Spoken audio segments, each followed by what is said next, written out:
சூரபுராவின் இளவரசன் வேங்கடப்ப நாயகன் அறிவும் வீரமும் ஒரே நேரத்தில் வளர்ந்தான்.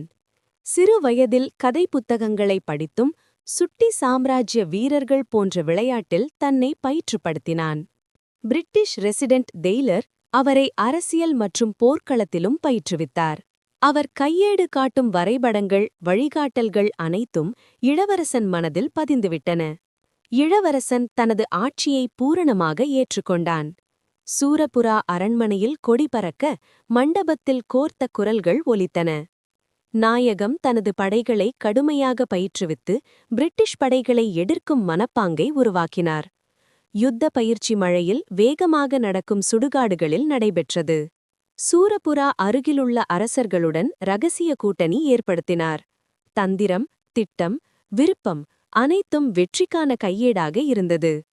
போர்க்களத்திற்கான ஆயுதங்களை ஆய்வு செய்து வீரர்களை ஊக்குவித்தார். சூரபுரா கோட்டை முன்னிலையில் உதயம் பொலிவாக எழுந்தது. சிறிய யுத்த குழுக்களை எதிர்த்து வீரர்கள் முன்னணி போராட்டத்தில் ஈடுபட்டனர்.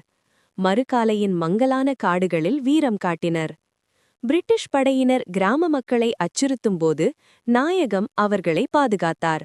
மக்கள் மீது அன்பும் பொறுப்பும் காட்டிய வீரன் அவன். அரசியல் சூழலில் வெற்றி பெற இரவு காலங்களில் காடுகளில் நதிகளை கடந்து அவன் பரிமாற்றத்தை தவிர்த்தான். வீரமாகவும் திட்டமிட்டும் நடக்கின்றான். பிரிட்டிஷ் படையினால் சூழப்பட்ட போதிலும் நாயகம் மனசாட்சியுடன் தன்னை நிலைத்தார். எதையும் பயப்படாத வீரன்.